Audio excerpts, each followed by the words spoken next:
culturel, bonjour. Un bonheur compromis, un roman donc de Parfait Mfo qui vient de paraître aux éditions Percé. Parfait Mfo, une Congolaise, donc Parfait Mfo, il faut dire épouse au CEBI, une diplômée en informatique et voilà, on dirait certainement qui vient de s'essayer au roman. Et son premier roman, c'est Un bonheur compromis, en tout cas. Nous allons parler de cette compromission avec Parfait Info. Bonjour Parfait. Bonjour Gérard. Voilà. Un bonheur compromis, donc je dis, c'est votre premier roman, publié aux éditions Percé, c'est en France, et un roman de 206 pages. Voilà. J'ai bien mentionné que nous sommes dans le roman. Alors Parfait, c'est votre premier roman, mais on sait que c'est depuis longtemps que vous essayez à l'écriture. Oui, c'est depuis longtemps, en fait, c'est depuis ma tendre enfance que je m'essaie à l'écriture. C'est une passion, c'est quelque chose que j'aime bien. Ça fait longtemps que je m'y essaye. Le vol Air France de ce jour-là était très en retard. Pour un décollage prévu à 22h, Ève arpentait encore la salle d'attente de l'aéroport international de Maya-Maya quand 23h sonna à sa montre. La peur au ventre, elle regardait en direction des policiers et surtout des haut-parleurs fixés au plafond, en quête du moindre son, annonçant le départ. Soudain, la belle voix jaillit du plafond pour annoncer le départ, demandant aux passagers d'aller monter dans les bus afin d'être conduits au pied de l'Airbus A330 à destination de Paris en France. Tenant sa fille par la main, Ève se précipita au début de la file d'attente qui se formait et dut user de ses yeux charmeurs pour ne pas se voir renvoyer au bout de la queue par le policier de contrôle. Il lui fallait absolument sortir de cette salle d'attente rapidement afin d'espérer voir son rêve se réaliser. Tant qu'elle ne serait pas dans l'avion, assise à côté de sa fille, elle aurait peur de ne pas y arriver. Peur de voir surgir son mari à tout instant et lui ravir sa fille. Voilà comment se présente donc la page d'ouverture, je voulais dire l'incipit, et nous sommes là dans le premier paragraphe, et déjà on lit cette peur, sinon cette compromission, ce bonheur compromis, comme dit le titre. Exactement, c'est la première page, mais en fait, c'est la page la plus importante de cet ouvrage, parce que là, il y a le quand, il y a le comment. Il y a aussi un peu du pourquoi de cette histoire. En fait, toute l'intrigue est présentée déjà dans ce paragraphe qui nous dit déjà, qui nous met toutes les émotions et toutes les peurs, tous les sentiments de notre personnage principal, ici qui est Ève, qui va vivre ce bonheur, cette compromission, en fait, ce bonheur qui ici, vous le dites, est un bonheur compromis. Tout à fait, c'est pour mettre déjà le lecteur en plein dans l'histoire, en fait. Et le lecteur pouvait aussi s'arrêter que sur la première page et déjà avoir une idée du reste du roman. Voilà. Mais on sait que c'est la dernière, cela aurait été le dernier paragraphe du roman, puisqu'après vous tombez dans l'analepse, c'est-à-dire dans le flashback, qui nous met finalement tout le début de l'aventure de cet amour entre Ève et Karl. Tout à fait. Allez, parlez-nous-en, Parfaite. Un bonheur compromis. Ouais, un bonheur compromis, un bonheur quand même, mais compromis. Oui. Un bonheur ponctué de beaucoup de chagrin, de beaucoup de souffrance.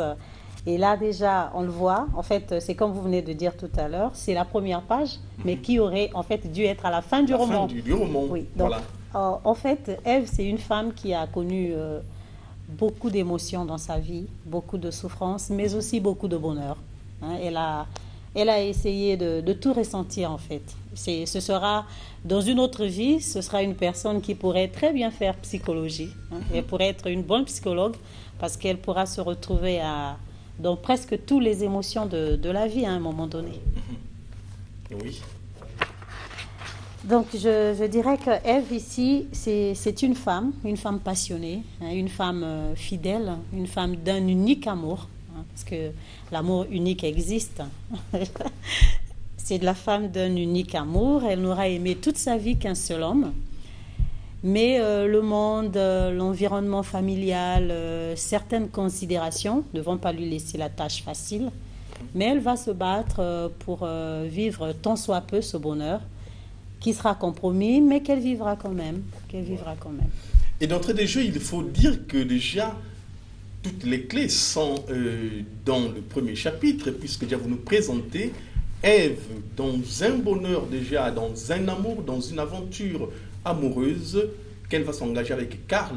Et déjà, disons, il faut mentionner déjà la différence qu'il y a au niveau des catégories sociales, parce que Ève faisant partie de la basse classe, si on peut se permettre ainsi, et Karl qui est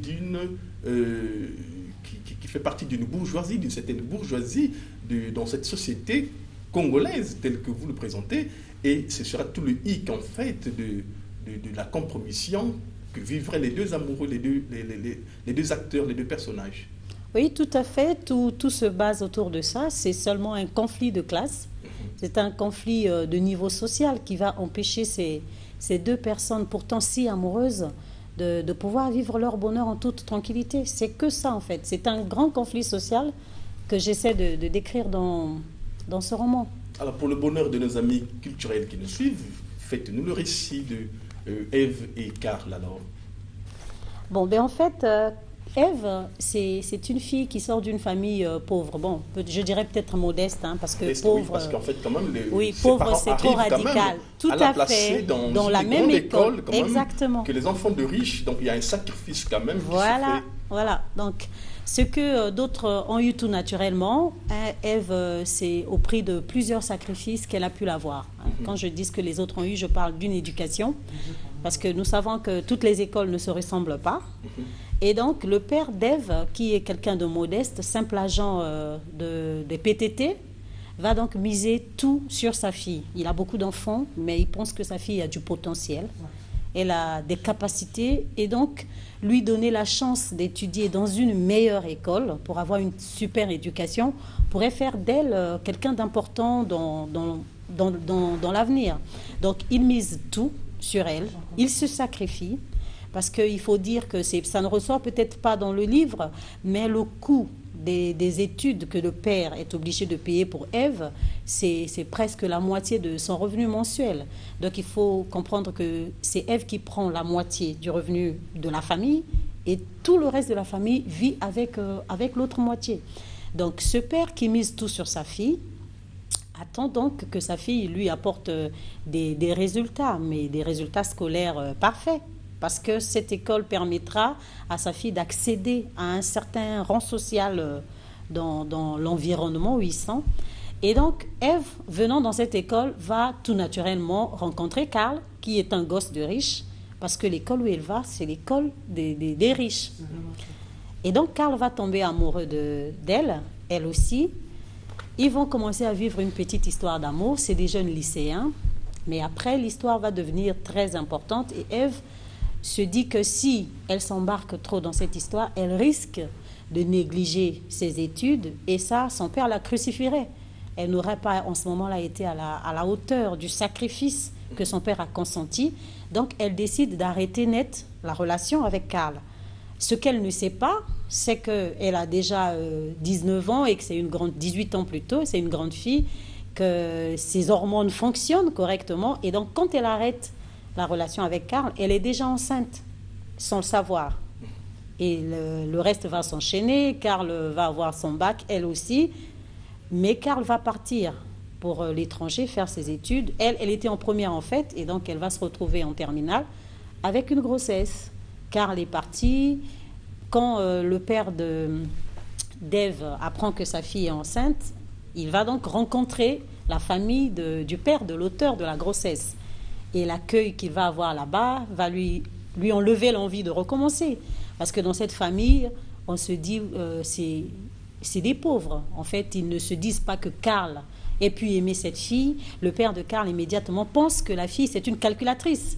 C'est une calculatrice qui a essayé de jeter son dévolu sur un enfant de riche, et donc pour sortir de sa pauvreté.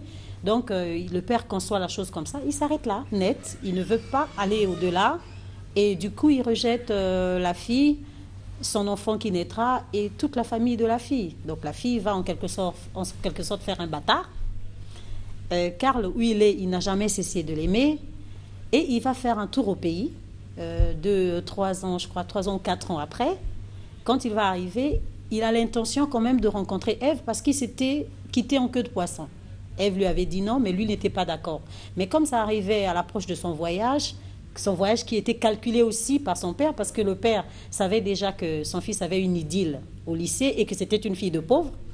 Donc il voulait absolument arrêter ça. Et donc Karl a voyagé sans pouvoir dire au revoir à Ève.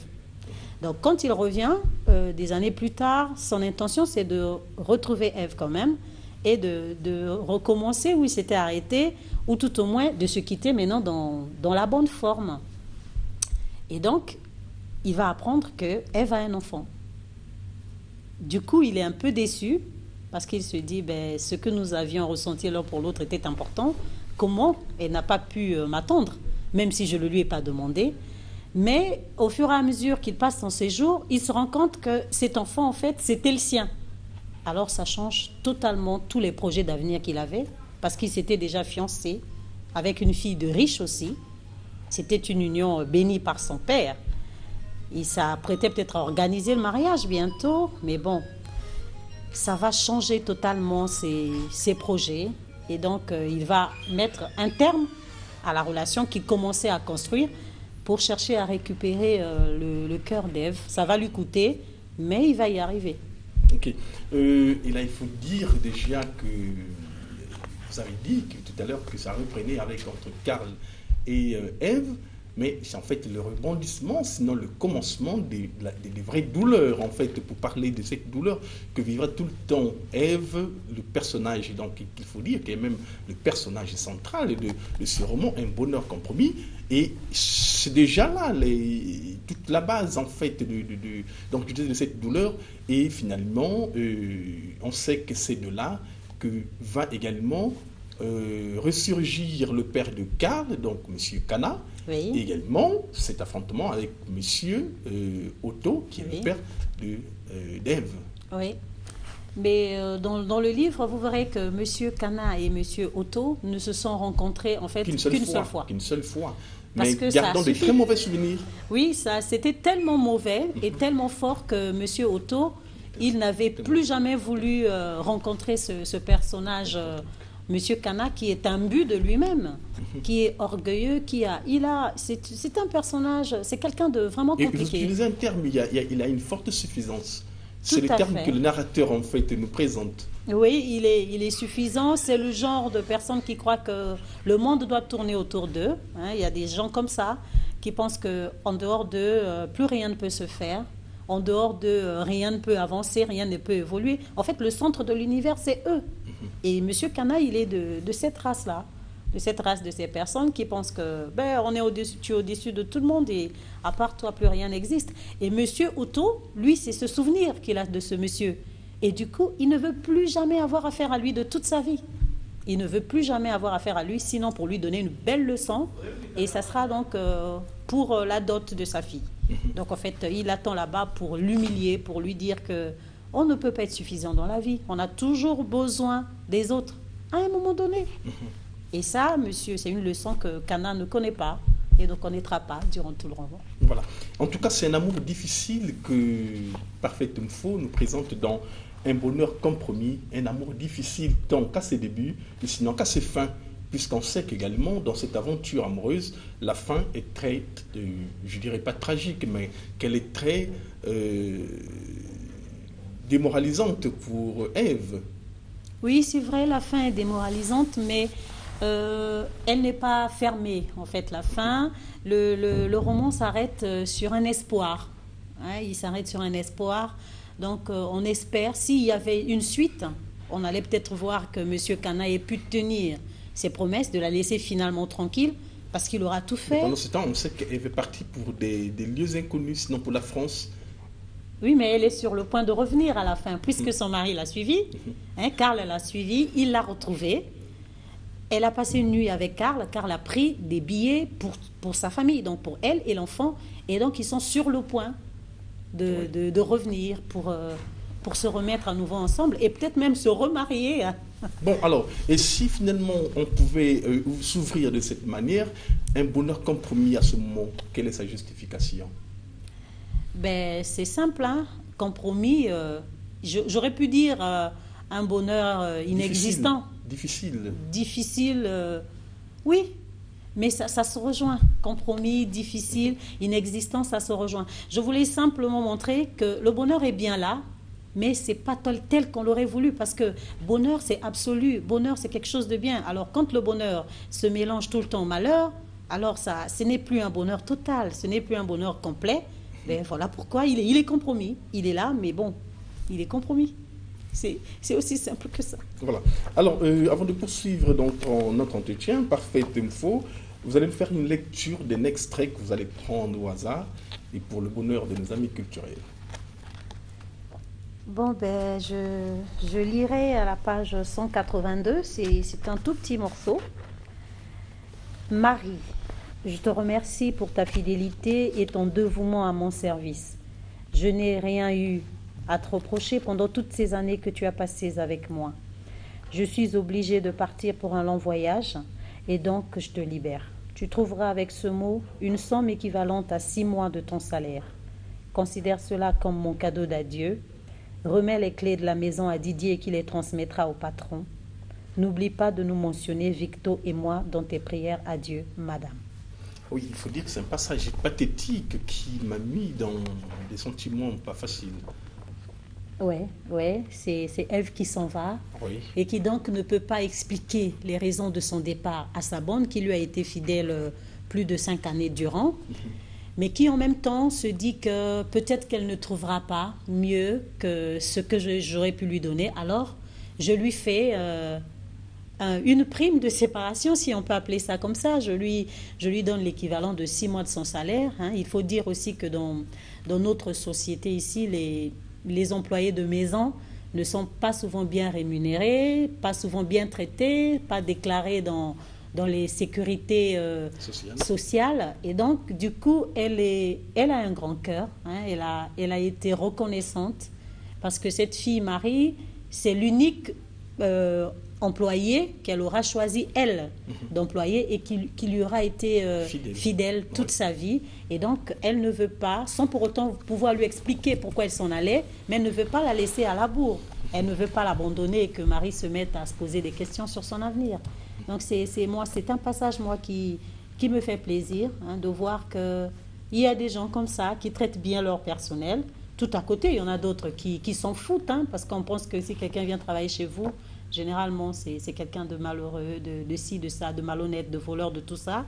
Mais elle dans ce petit passage, elle transcrit tout ce qu'elle a pu vivre de bien avec cette fille. Et du coup, elle montre qu'elle a été honnête, qu'elle n'a pas volé, qu'elle n'a pas... En fait, elle a été une employée modèle. Ok. Vous parlez tout à l'heure d'Ève qui serait une très bonne psychologue, mais j'aimerais quand même faire une observation que dans ce roman, lorsqu'on l'a lu et lorsqu'on le lit, on a tout de suite, disons, cette observation. Il n'y a vraiment pas de description tant sur l'univers, l'espace géographique, qu'un portrait du paysage, en disant des personnages. Est-ce que c'est un choix pour Parfait Info de se passer de toute description? Oui, c'est un choix. C'est un choix. Pourquoi? Parce que, en fait, le livre, je suis congolaise, ok? Je suis congolaise. Le livre, je l'ai écrit dans un environnement autre que celui du Congo. Et donc, le livre n'est pas destiné exclusivement au lecteur congolais. Il est destiné au lecteur occidental, à d'autres lecteurs aussi. Et du coup, je n'ai pas voulu mettre l'accent sur le caractère géographique pour ne pas empêcher d'autres personnes de ne pas se retrouver. C'est un choix que j'ai fait et c'est un choix que mon éditeur a salué. Ok. Et on a également tenté de demander à Parfait Info quelles sont souvent ses lectures. Bon, ben, je lis un peu de tout. Un peu de tout. Oui, un peu de tout. Beaucoup de spiritualité, hein, beaucoup de spiritualité, pour commencer la Bible. Et généralement, les jeunes filles s'intéressent souvent aux lectures d'Arlequin, des polars. Et est-ce que Parfait est passé par là? Oui, je suis passée par là dans mes années lycée. Vous avez été influencée par cette lecture, par cette manière d'écrire?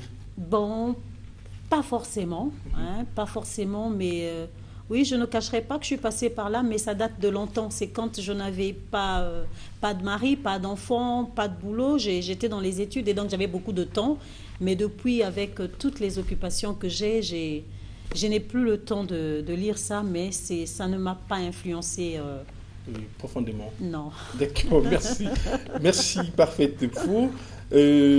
Parfait Mfo, donc Un bonheur compromis, un roman paru aux éditions Percé, un roman de 206 pages. En fait, c'est 202 pages. Non, il faut considérer 206 jusqu'à la quatrième de couverture. Oui, jusqu'à la quatrième de couverture. Merci. Là, vous avez raison. Merci, Parfait. Alors, donc, je disais tout à l'heure qu'il y avait cette absence donc, de description tant géographique mais quand même vous avez choisi un univers qui est celui géographique, qui est celui qui est le Congo, que vous traduisez dans disons une certaine fidélité dans les lieux Maya. Vous parlez également d'autres lieux que l'on peut facilement repérer. C'est aussi un choix que vous avez fait. Oui, ça c'est un choix je dirais de nationalisme. Si je suis, je le répète, congolaise, c'est une œuvre faite par une Congolaise, même si elle paraît sous d'autres cieux et qu'elle est promotionnée là-bas, qu'elle est vendue là-bas, il faudrait que les lecteurs qui liront sachent que vous êtes parti d'un point de départ qui est le Congo. Tout à fait, tout à fait. Ça, c'est par souci de nationalisme. J'aurais très bien pu déplacer cette histoire aussi, la mettre par exemple sous un ciel parisien, mais non, je trouve que ça m'aurait dénaturé. Ça, c'est un choix c'est un choix que j'ai fait et c'est important pour moi. Ok.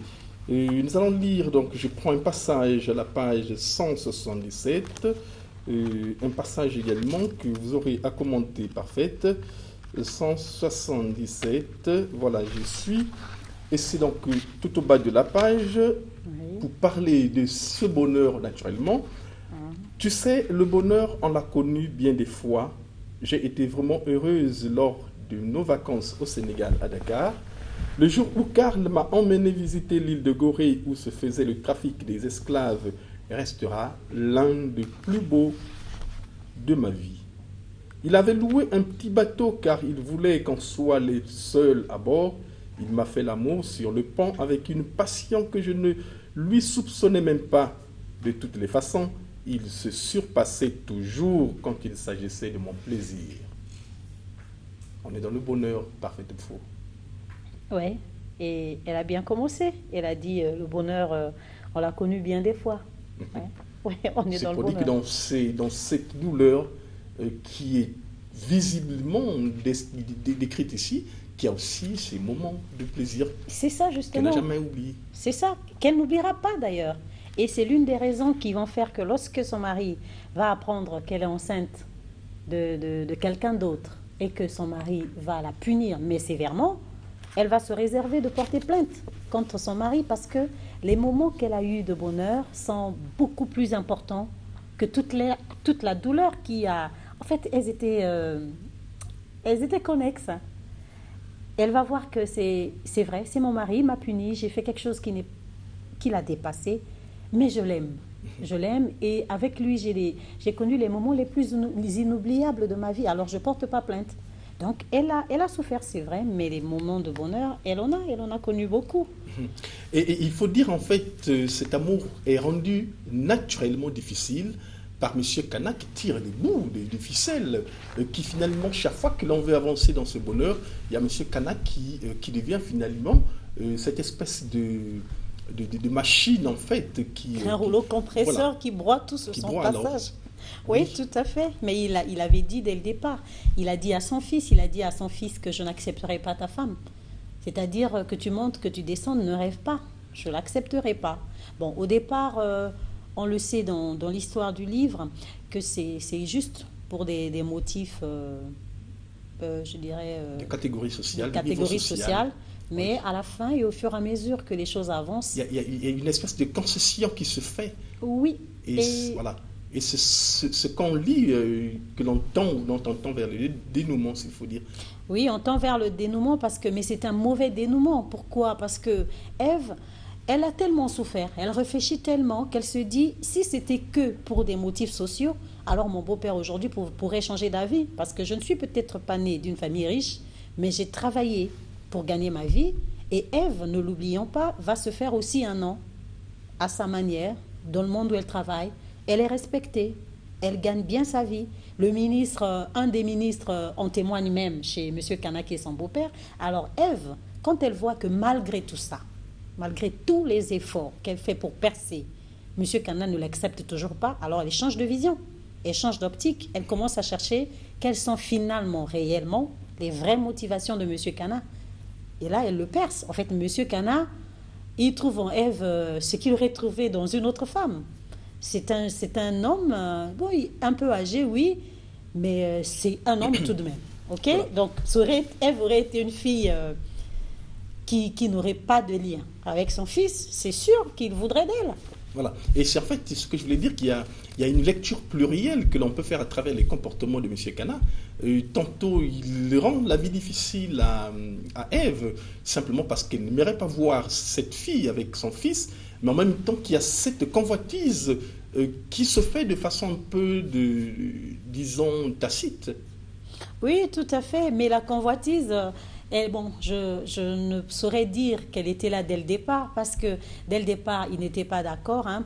La fille était encore toute jeune, donc je ne peux pas dire que ça a été une convoitise. Mais au fur et à mesure qu'il a vu la fille grandir, devenir une femme, il a commencé à l'aimer. Et il s'est dit, c'est la femme de mon fils. Hein, je l'aime pas, je n'aime pas cette union, mais comment je peux gérer cette relation? Un beau-père... amoureux de sa belle-fille, c'est délicat. Alors la seule solution, c'est qu'il faut qu'elle vide le foyer de mon fils.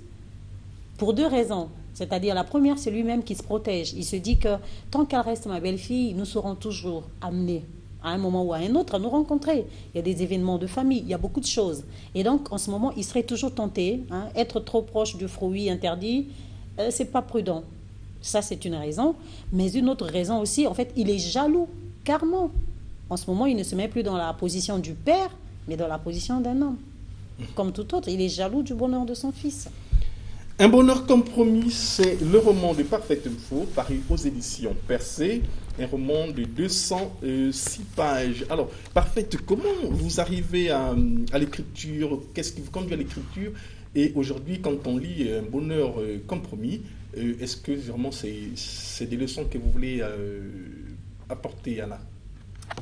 Oui, d'abord la première partie de la question, comment j'en suis arrivée à l'écriture? Je vais vous raconter une anecdote. Moi, quand j'étais au collège ou lycée, il y avait un phénomène ici social qui se passait, on appelait cahier d'amitié. Hein, les filles avaient toujours des cahiers, c'est différent d'un journal intime, hein, parce que le journal intime, il vous appartient. En fait, mais cahier d'amitié, on se le passait d'ami à ami et voilà. Chacun écrivait dedans. Bon, alors. Et moi, j'ai tout le temps, quand je mettais ma description de ce que je voudrais être plus tard, je disais toujours profession écrivain. Profession écrivain. Et à l'époque, écrivaine même n'existait pas encore. Il n'y avait pas encore à la profession. Je disais toujours écrivain. Et un jour, mon père, il est tombé sur mon cahier d'amitié et plein de cahiers d'amitié de mes copines sous mon matelas. Alors, il a lu et puis il m'a appelé. Il m'a dit, c'est ce que tu veux faire plus tard? J'ai dit, oui, papa, j'aime tellement l'écriture. Et puis, j'écris beaucoup. J'ai des tas de poèmes. J'écrivais. À tout bout de champ, j'écrivais. Et mon père m'a dit, c'est bien, mais il faut que tu saches un truc, c'est que ça ne peut pas faire vivre. Hein, ça ne peut pas faire vivre. Écrivain, c'est bien, mais il faut que tu te focalises sur autre chose. Hein, fais quelque chose de concret, de consistant. Et si tu veux écrire, tu pourras reprendre plus tard si c'est vraiment ta passion, mais tu ne pourras pas vivre de ça. Donc, c'est juste pour vous dire que c'est en moi. Hein. Depuis toute petite, à l'école, déjà, moi, les matières que j'aimais, c'était la rédaction. Hein. Quand j'étais à l'école primaire, moi, la rédaction, mes profs d'école primaire, jusqu'aujourd'hui, me connaissent parce qu'ils ont gardé des bons souvenirs des rédactions que moi, je faisais. C'était souvent quand on revenait des vacances, on disait de raconter où on a passé les vacances et j'avais la meilleure rédaction. Je décrivais tellement bien comment les choses s'étaient passées, que c'est en moi en fait. Hein. J'aime l'écriture et je me disais que quand j'aurais un peu de temps, hein, dans mon parcours conjugal, familial, social, professionnel, je me disais toujours, quand j'aurai une petite brèche, eh ben, je ne manquerai pas d'achever une œuvre quand même. Parce que j'en ai beaucoup d'inachevés encore, mais je me disais que j'allais quand même en achever. Donc ça, c'est pour dire que l'écriture, ça ne vient pas de naître en moi, c'est quelque chose que j'ai depuis... j'ai en moi depuis longtemps. Et la deuxième partie de la question... elle m'a échappé un peu, c'était... Oui, donc déjà, comment vous êtes arrivé à l'écriture. Et bon, aujourd'hui, pour revenir au roman, donc Un bonheur compromis, et quand on a lu cette histoire, quand on a suivi tout le récit, sinon toutes les intrigues ici présentées, est-ce qu'il y a une leçon particulière que la romancière pouvait donner à... On sait que c'est une femme qui est mise en difficulté ici, qui est en situation, je voulais dire, et que la romancière ici, Parfait Homme Faux, est une femme. Je ne dirais pas que c'est une autobiographie, mais je voulais quand même dire qu'il y a une certaine leçon, sinon il y a un message que Parfait Homme Faux veut faire passer. Oui, il y a un... Au-delà de ce récit, il y a un message particulier que Parfait Homme Faux veut faire passer. Oui, pas qu'un seul message, il y en a peut-être 2 ou 3. Le premier message, c'est que je voudrais que les jeunes filles de notre société comprennent que tomber enceinte, c'est vrai que ça déçoit la famille et parfois ça fait un blocage dans la vie de certaines jeunes filles, mais je voudrais qu'elles comprennent que la grossesse, c'est pas un arrêt dans la vie. C'est un handicap. C'est pas un handicap non plus. Donc on tombe enceinte et puis après on arrête tout. On ne va plus à l'école, on n'étudie plus, on commence à vivre pour cet enfant que l'on vient d'avoir de façon accidentelle. On abandonne tout. Et du coup, on n'est personne. On a carrément mis son avenir, même pas entre parenthèses, on l'a arrêté, net, à cause d'une grossesse. Et là, la seule possibilité qu'on a, c'est maintenant d'attendre un mari. Un homme qui est déjà tout fait, qui va venir vous épouser, vous prendre en charge et prendre en charge cet enfant. Donc, je voudrais qu'elles essaient d'enlever ça, hein, à l'image d'Ève, d'une famille difficile. Mais elle est tombée enceinte, mais elle s'est battue, elle a fini ses études, elle a commencé à travailler, elle est allée à l'université. En fait, elle s'est forgée. Elle a refusé de s'arrêter au niveau de la grossesse. Donc ça, c'est le premier message que je voulais passer. Le deuxième, c'est celui que je voudrais aussi faire passer à l'attention des parents. Il est important pour les parents de donner leur avis dans les choix de couple de leur enfant. C'est important, c'est nécessaire. Mais j'aimerais que les parents qui s'opposent à des mariages ou à des unions de leurs enfants le fassent pour des motifs concrets, des motifs importants, pas pour des motifs que l'on peut gérer et changer.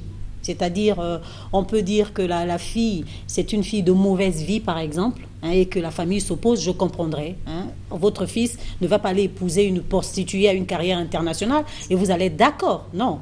C'est changeable. Elle peut changer aussi à l'avenir. Elle peut changer à l'avenir, mais c'est quelque chose qui a vraiment atteint, ça a vraiment atteint sa personnalité. Vous savez, on sait qu'il y a des prostituées qui se sont finalement converties totalement en épouses. Moi, personnellement, j'aurais été parent d'un enfant qui serait sur le point de faire un choix.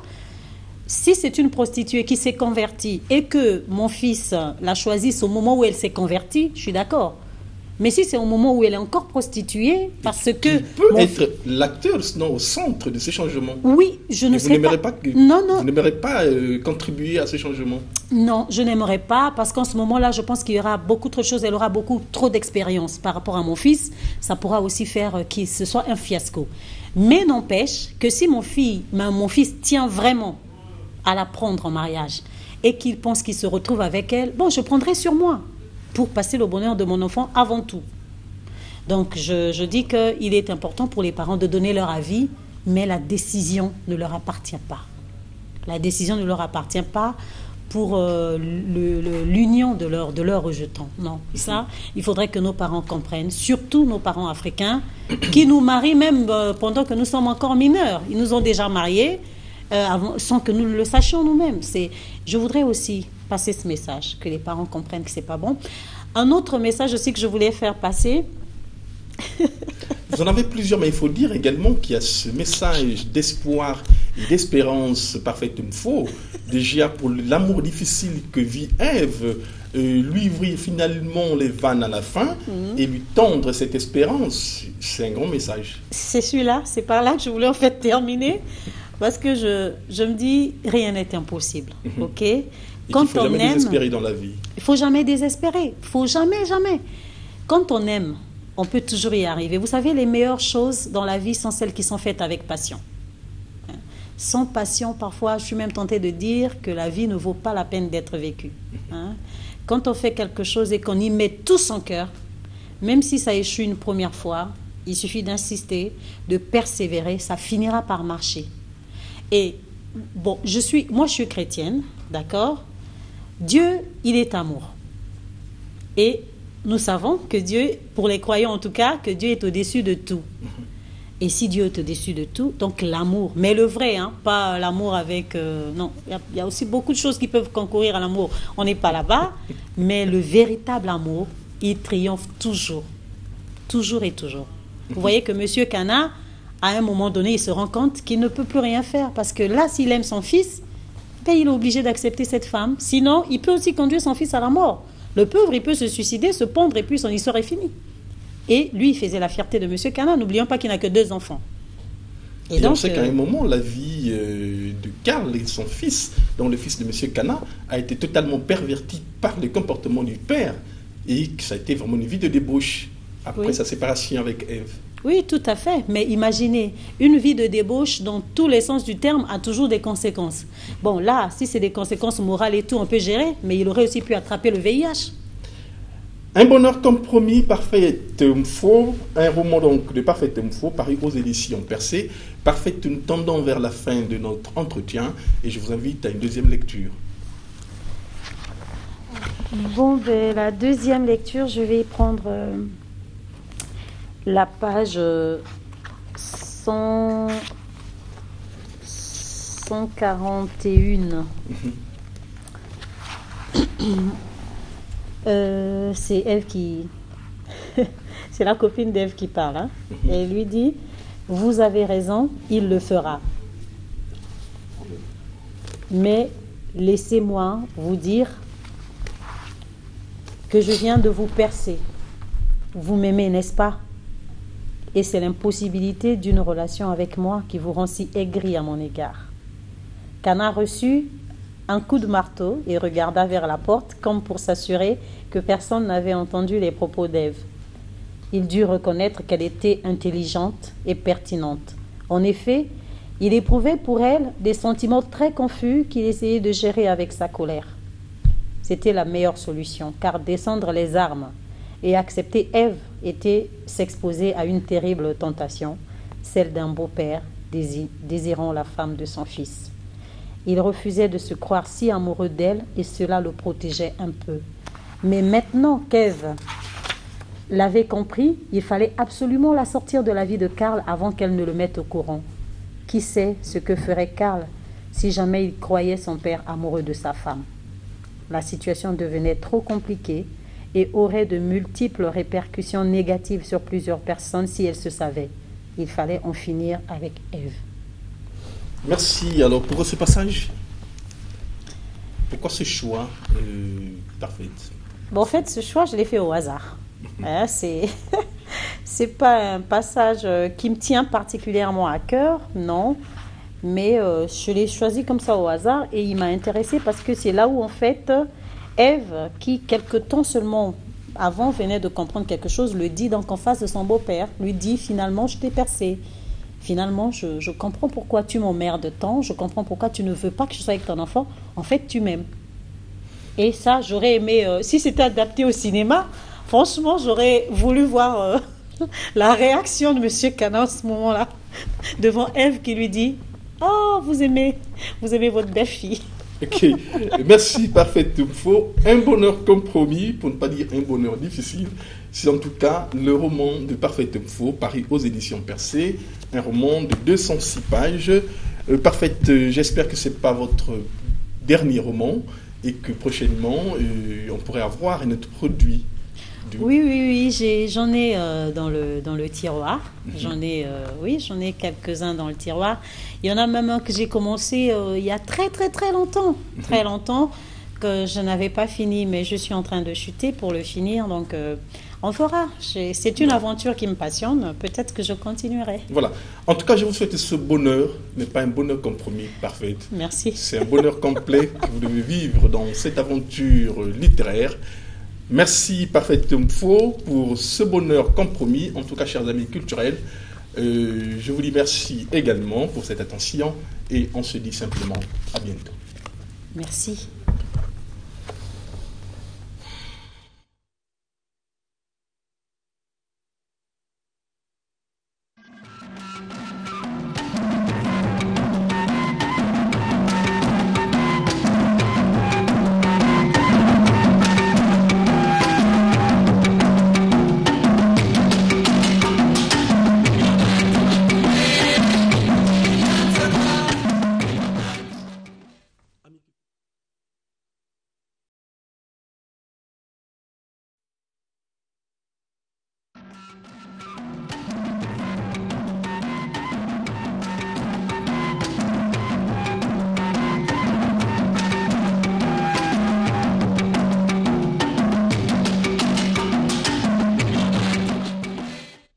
Amis culturels, bonjour. Un bonheur compromis, un roman donc de Parfaite Mfo qui vient de paraître aux éditions Percé. Parfaite Mfo, une Congolaise, donc Parfaite Mfo, il faut dire épouse au CEBI, une diplômée en informatique et voilà, on dirait certainement qu'il vient de s'essayer au roman et son premier roman c'est Un bonheur compromis, en tout cas. Nous allons parler de cette compromission avec Parfaite Mfo. Bonjour Parfaite. Bonjour Gérard. Voilà. Un bonheur compromis, donc je dis, c'est votre premier roman, publié aux éditions Percé, c'est en France, et un roman de 206 pages. Voilà. J'ai bien mentionné que nous sommes dans le roman. Alors, Parfaite, c'est votre premier roman, mais on sait que c'est depuis longtemps que vous essayez à l'écriture. Oui, c'est depuis longtemps, en fait, c'est depuis ma tendre enfance que je m'essaie à l'écriture. C'est une passion, c'est quelque chose que j'aime bien. Ça fait longtemps que je m'y essaye. Le vol Air France de ce jour-là était très en retard. Pour un décollage prévu à 22h, Ève arpentait encore la salle d'attente de l'aéroport international de Maya-Maya quand 23h sonna à sa montre. La peur au ventre, elle regardait en direction des policiers et surtout des haut-parleurs fixés au plafond, en quête du moindre son, annonçant le départ. Soudain, la belle voix jaillit du plafond pour annoncer le départ, demandant aux passagers d'aller monter dans les bus afin d'être conduits au pied de l'Airbus A330 à destination de Paris en France.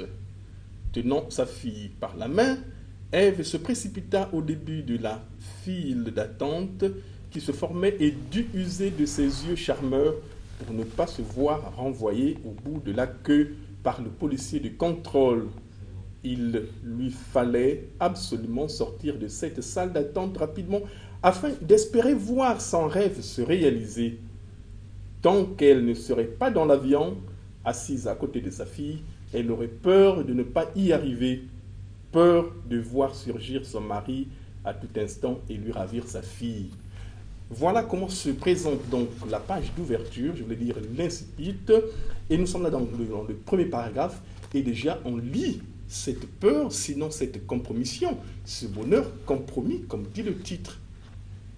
Exactement, c'est la première page, mais en fait, c'est la page la plus importante de cet ouvrage, parce que là, il y a le quand, il y a le comment, il y a aussi un peu du pourquoi de cette histoire. En fait, toute l'intrigue est présentée déjà dans ce paragraphe qui nous dit déjà, qui nous met toutes les émotions et toutes les peurs, tous les sentiments de notre personnage principal, ici qui est Ève, qui va vivre ce bonheur, cette compromission, en fait ce bonheur qui ici, vous le dites, est un bonheur compromis.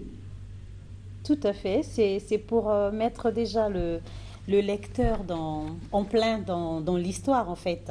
Et le lecteur pouvait aussi s'arrêter que sur la première page et déjà avoir une idée du reste du roman. Voilà. Mais on sait que c'est la dernière, cela aurait été le dernier paragraphe du roman, puisqu'après vous tombez dans l'analepse, c'est-à-dire dans le flashback, qui nous met finalement tout le début de l'aventure de cet amour entre Ève et Karl.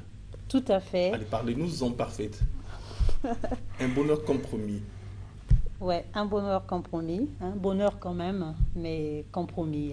Oui. Un bonheur ponctué de beaucoup de chagrin, de beaucoup de souffrance.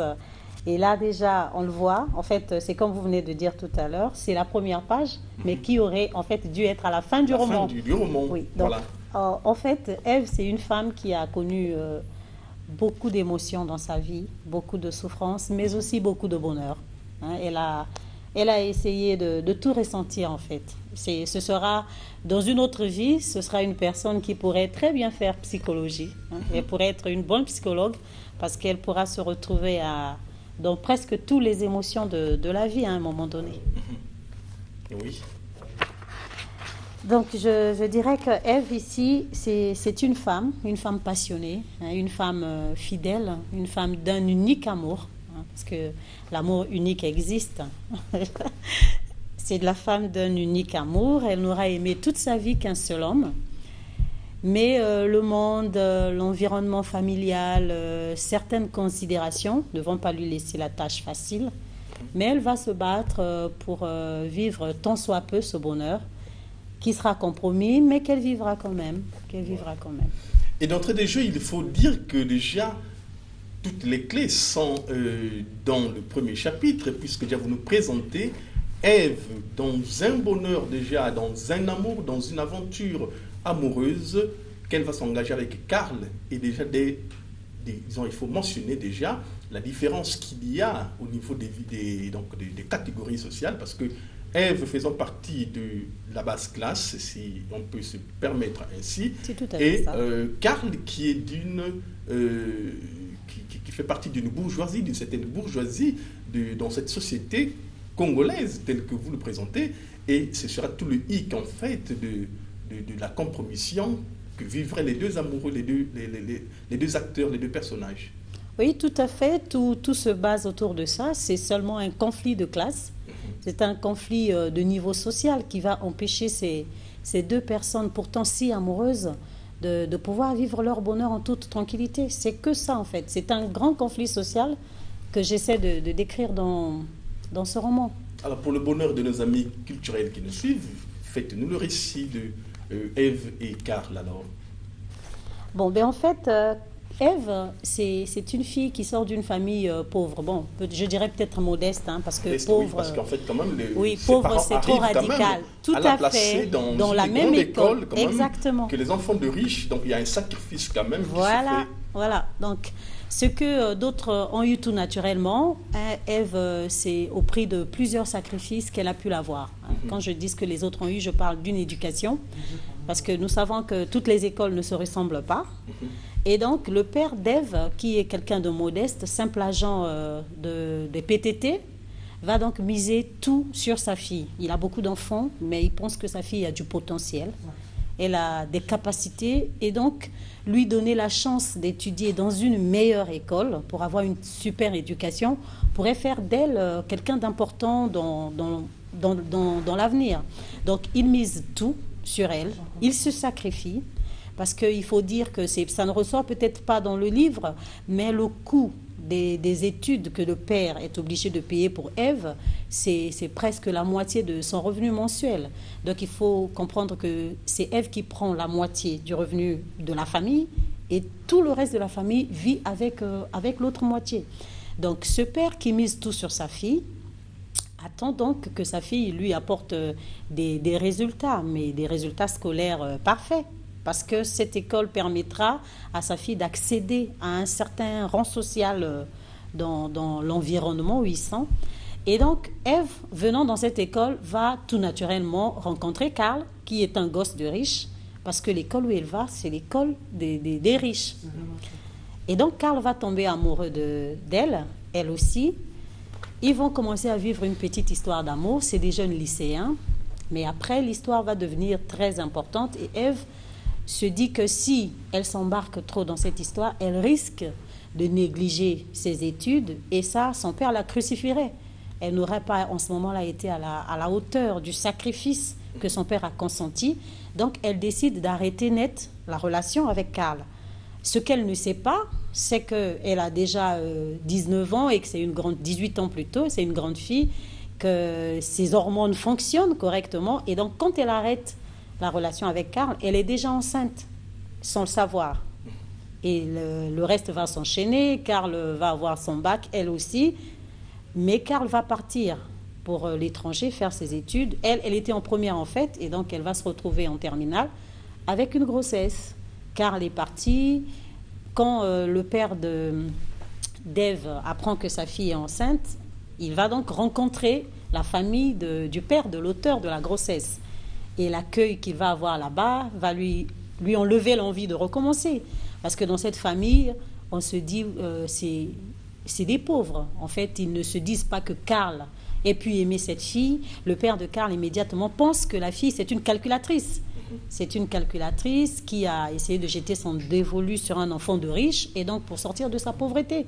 Donc le père conçoit la chose comme ça, il s'arrête là, net. Il ne veut pas aller au-delà, et du coup il rejette la fille, son enfant qui naîtra et toute la famille de la fille. Donc la fille va en quelque sorte faire un bâtard. Karl, où il est, il n'a jamais cessé de l'aimer, et il va faire un tour au pays, 3 ans ou 4 ans après. Quand il va arriver, il a l'intention quand même de rencontrer Ève, parce qu'il s'était quitté en queue de poisson. Ève lui avait dit non, mais lui n'était pas d'accord. Mais comme ça arrivait à l'approche de son voyage qui était calculé aussi par son père, parce que le père savait déjà que son fils avait une idylle au lycée et que c'était une fille de pauvre, donc il voulait absolument arrêter ça. Et donc Karl a voyagé sans pouvoir dire au revoir à Ève. Donc quand il revient, des années plus tard, son intention c'est de retrouver Ève quand même, et de recommencer où il s'était arrêté, ou tout au moins de se quitter maintenant dans la bonne forme. Et donc, il va apprendre que Ève a un enfant. Du coup, il est un peu déçu, parce qu'il se dit, ce que nous avions ressenti l'un pour l'autre était important. Comment elle n'a pas pu m'attendre, même si je ne le lui ai pas demandé. Mais au fur et à mesure qu'il passe son séjour, il se rend compte que cet enfant, en fait, c'était le sien. Alors ça change totalement tous les projets d'avenir qu'il avait, parce qu'il s'était déjà fiancé avec une fille de riche aussi. C'était une union bénie par son père. Il s'apprêtait peut-être à organiser le mariage bientôt, mais bon, ça va changer totalement ses projets. Et donc il va mettre un terme à la relation qu'il commençait à construire pour chercher à récupérer le cœur d'Ève. Ça va lui coûter, mais il va y arriver. Ok. Et là, il faut dire déjà que vous avez dit tout à l'heure que ça reprenait entre Karl et Ève, mais c'est en fait le rebondissement, sinon le commencement des vraies douleurs, en fait, pour parler de cette douleur que vivra tout le temps Ève, le personnage, donc il faut dire qu'il est même le personnage central de ce roman, Un bonheur compromis, et c'est déjà là toute la base, en fait, donc, de cette douleur, et finalement, on sait que c'est de là que va également ressurgir le père de Karl, donc M. Kana, oui. Et également cet affrontement avec M. Otto, qui est le père d'Ève. Oui, mais dans le livre, vous verrez que M. Kana et M. Otto ne se sont rencontrés en fait qu'une seule fois. Qu'une seule fois. Parce mais que gardant de très mauvais souvenirs.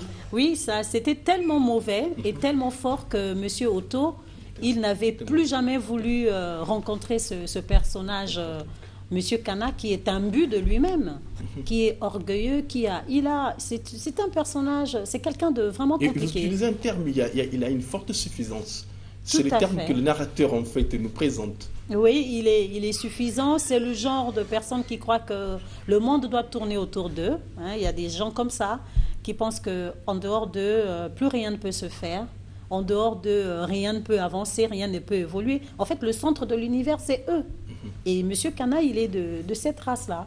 De cette race de ces personnes qui pensent que on est au-dessus de tout le monde et à part toi, plus rien n'existe. Et M. Otto, lui, c'est ce souvenir qu'il a de ce monsieur. Et du coup, il ne veut plus jamais avoir affaire à lui de toute sa vie. Il ne veut plus jamais avoir affaire à lui, sinon pour lui donner une belle leçon. Et ça sera donc pour la dot de sa fille. Donc en fait, il attend là-bas pour l'humilier, pour lui dire que on ne peut pas être suffisant dans la vie. On a toujours besoin des autres à un moment donné. Et ça, monsieur, c'est une leçon que Cana ne connaît pas et ne connaîtra pas durant tout le roman. Voilà. En tout cas, c'est un amour difficile que Parfait Mfo nous présente dans Un bonheur compromis, un amour difficile tant qu'à ses débuts, et sinon qu'à ses fins, puisqu'on sait qu'également, dans cette aventure amoureuse, la fin est très, je dirais pas tragique, mais qu'elle est très démoralisante pour Ève. Oui, c'est vrai, la fin est démoralisante, mais elle n'est pas fermée. En fait, la fin, le roman s'arrête sur un espoir. Hein, il s'arrête sur un espoir. Donc, on espère, s'il y avait une suite, on allait peut-être voir que M. Cana ait pu tenir ses promesses de la laisser finalement tranquille, parce qu'il aura tout fait. Pendant ce temps, on sait qu'elle est partie pour des lieux inconnus, sinon pour la France. Oui, mais elle est sur le point de revenir à la fin, puisque son mari l'a suivie. Hein, Karl l'a suivie, il l'a retrouvée. Elle a passé une nuit avec Karl. Karl a pris des billets pour sa famille, donc pour elle et l'enfant. Et donc, ils sont sur le point de revenir pour se remettre à nouveau ensemble et peut-être même se remarier. Bon, alors, et si finalement on pouvait s'ouvrir de cette manière, un bonheur compromis à ce moment, quelle est sa justification? Ben, c'est simple, hein? Compromis, j'aurais pu dire un bonheur inexistant. Difficile, oui, mais ça se rejoint. Compromis, difficile, inexistant, ça se rejoint. Je voulais simplement montrer que le bonheur est bien là, mais ce n'est pas tel qu'on l'aurait voulu, parce que bonheur, c'est absolu. Bonheur, c'est quelque chose de bien. Alors, quand le bonheur se mélange tout le temps au malheur, alors ce n'est plus un bonheur total, ce n'est plus un bonheur complet. Ben, voilà pourquoi il est compromis. Il est là, mais bon, il est compromis. C'est aussi simple que ça. Voilà. Alors, avant de poursuivre donc notre entretien, Parfait Mfo, vous allez nous faire une lecture d'un extrait que vous allez prendre au hasard et pour le bonheur de nos amis culturels. Bon, ben, je lirai à la page 182, c'est un tout petit morceau. Marie, je te remercie pour ta fidélité et ton dévouement à mon service. Je n'ai rien eu à te reprocher pendant toutes ces années que tu as passées avec moi. Je suis obligée de partir pour un long voyage et donc je te libère. Tu trouveras avec ce mot une somme équivalente à 6 mois de ton salaire. Considère cela comme mon cadeau d'adieu. Remets les clés de la maison à Didier qui les transmettra au patron. N'oublie pas de nous mentionner, Victo et moi, dans tes prières. Adieu, madame. Oui, il faut dire que c'est un passage pathétique qui m'a mis dans des sentiments pas faciles. Ouais, c'est Ève qui s'en va, oui, et qui donc ne peut pas expliquer les raisons de son départ à sa bonne, qui lui a été fidèle plus de 5 années durant, mais qui en même temps se dit que peut-être qu'elle ne trouvera pas mieux que ce que j'aurais pu lui donner. Alors, je lui fais une prime de séparation, si on peut appeler ça comme ça. Je lui donne l'équivalent de 6 mois de son salaire. Hein. Il faut dire aussi que dans notre société ici, les employés de maison ne sont pas souvent bien rémunérés, pas souvent bien traités, pas déclarés dans les sécurités sociales. Et donc, du coup, elle a un grand cœur. Hein, elle a été reconnaissante parce que cette fille, Marie, c'est l'unique employé qu'elle aura choisi, elle, d'employer et qui lui aura été fidèle toute sa vie. Et donc, elle ne veut pas, sans pour autant pouvoir lui expliquer pourquoi elle s'en allait, mais elle ne veut pas la laisser à la bourre. Elle ne veut pas l'abandonner et que Marie se mette à se poser des questions sur son avenir. Donc, c'est un passage, moi, qui me fait plaisir, hein, de voir qu'il y a des gens comme ça qui traitent bien leur personnel. Tout à côté, il y en a d'autres qui s'en foutent, hein, parce qu'on pense que si quelqu'un vient travailler chez vous, généralement, c'est quelqu'un de malheureux, de ci, de ça, de malhonnête, de voleur, de tout ça. Mais elle dans ce petit passage, elle transcrit tout ce qu'elle a pu vivre de bien avec cette fille. Et du coup, elle montre qu'elle a été honnête, qu'elle n'a pas volé, qu'elle n'a pas... En fait, elle a été une employée modèle. Ok. Vous parlez tout à l'heure d'Ève qui serait une très bonne psychologue, mais j'aimerais quand même faire une observation que dans ce roman, lorsqu'on l'a lu et lorsqu'on le lit, on a tout de suite disons cette observation. Il n'y a vraiment pas de description tant sur l'univers, l'espace géographique, qu'un portrait de paysage, en disant des personnages. Est-ce que c'est un choix pour Parfait Info de se passer de toute description? Oui, c'est un choix. C'est un choix. Pourquoi? Parce que, en fait, le livre, je suis congolaise, ok? Je suis congolaise. Le livre, je l'ai écrit dans un environnement autre que celui du Congo. Et donc, le livre n'est pas destiné exclusivement au lecteur congolais. Il est destiné au lecteur occidental, à d'autres lecteurs aussi. Et du coup, je n'ai pas voulu mettre l'accent sur le caractère géographique pour ne pas empêcher d'autres personnes de ne pas se retrouver. C'est un choix que j'ai fait et c'est un choix que mon éditeur a salué. Ok. Et on est également tenté de demander à Parfait Info quelles sont souvent ses lectures.